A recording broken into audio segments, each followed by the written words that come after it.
Hey guys, welcome back to the Fool Show. Of course, I am Foolish Phil. It's another downer Saturday as Michigan ends the season with a thud. Oh, for a meaningless game, this really ruined my Saturday, but that's what being a fan is, right? Fan stands for fanatic, and you have the highs when you win 3 straight games versus ranked teams, and you have the lows of being blown out by Ohio State and losing, blown out I would say, to Florida, and it just brings into the question again, Harbaugh. It's going to be the narrative, and he improved to 1-9 versus top 10 teams. I don't know if that's all of Michigan, or if that was Michigan and Stanford. I don't know. Either way, it's not good. And if you just look at it, obviously we lost the players to the draft, getting ready for the draft. Gary, Bush, Higdon, Bushel Beatty as well.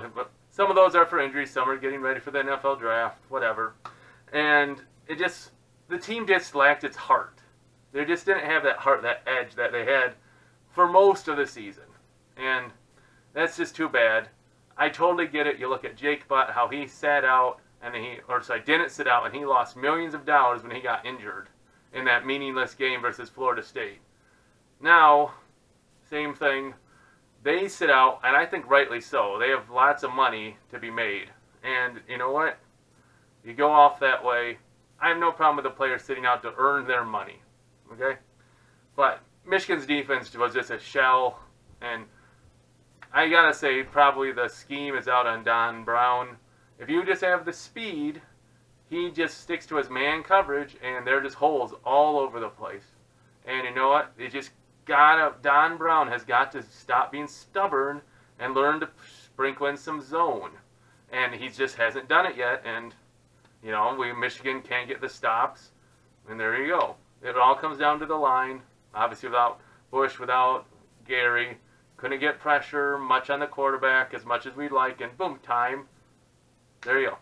It is what it is. So defense is pretty simple. We need to replace the talent. Offense is my biggest problem. The offense is just not creative enough. And, you know, it's like the first drive. They had that running back sweep, jet sweep, kind of like they used to do with McDoom all the time, right?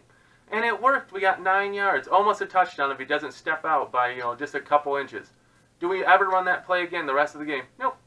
Like, why go back to a play that works? Let's instead keep running the ball up the middle. And you know what? See if it works. And you can just tell the difference. Higdon is just a senior back who knew how to drive the ball, find holes, always fall forward. Evans isn't that type of back. It's just not. Wilson, yeah, he's a great third option. He's not Higdon. And you know what? You could see it. Michigan only had 77 rushing yards. They gave up 257 rushing yards. 257. And there's the difference of the game. Michigan's a running team, and our rushing game got stopped. The key here, Michigan can do it. You have Black, you have Donovan Peoples-Jones, you have Collins, you have good wide receivers. We got to switch and be a passing team first in the spread and run out of it. But is Harbaugh going to accept the fact that being a pro style is not going to work in college?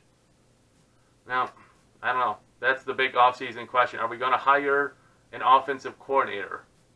Pep Hamilton, he's like the quarterback coach, offensive, coach. He's not the offensive coordinator. Are we actually going to get an offensive coordinator again? I think Michigan really does need it. That seems to be the big problem with this team. We have all this talent and we don't use it properly. Now, the big game changer, no shocker. It was 13-10 for Florida, up by 3, and the first interception by Chauncey Gardner-Johnson. I'm sorry if I have that wrong.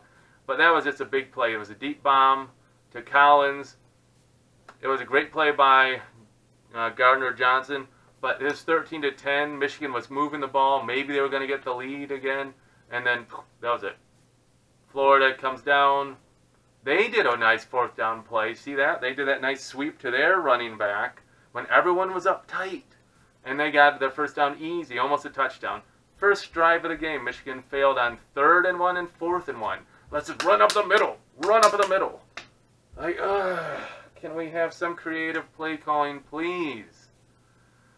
Everyone knows you're going to run up the middle. And it worked versus your more weak Big Ten offenses. It did.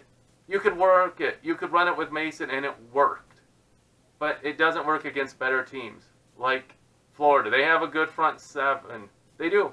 And Michigan's like, we're just going to run the ball. It didn't work. Turnover on downs. Like Michigan, like kind of like they had all season. They just, in big games, they don't come out and get the points in the first half when they really needed them. Settling for field goals. Right? So, just my thoughts on the end of the year. I mean, 10-3, a big dud again. Start the season with a loss, lose to Ohio State, lose the bowl game. Blah. It'll take me a while to get over this. It always does. Any loss takes me a while, but now I, usually have a week to get ready for the next game. Yeah. You got January, February, March, April, May, June, July, August, basically 8-9 months. Like, yay. Oh, one thing that really annoyed me was how ESPN was doing promos for Clemson Notre Dame in the Michigan game. Not just like a couple, but like almost every time they came back from commercial. And they even had a sideline report from the person at the Michigan-Florida game. Their sideline reporter was doing a sideline report about Notre Dame-Clemson. Like, can we just focus on this game? People know Notre Dame-Clemson is coming next. You don't have to shove it down our throat. That really kind of ticked me off, but of course, I was in a very happy mood. As Michigan was just getting run and decimated as the second half ran on. Hey, those are just my thoughts.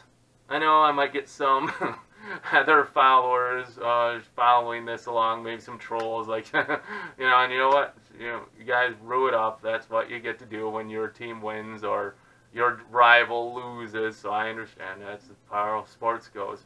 Hey, thanks for watching. As always, if you like it, hit the subscribe, the little button there. I think I always forget to say where it is, but I think you guys recognize where the red button is. And if you have any thoughts, comments, let me know what you think.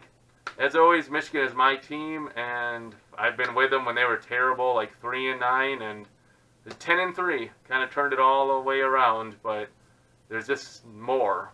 And that's what Michigan fans want, is more. Honestly, we're not very happy unless we're beating Ohio State and winning like the Big Ten.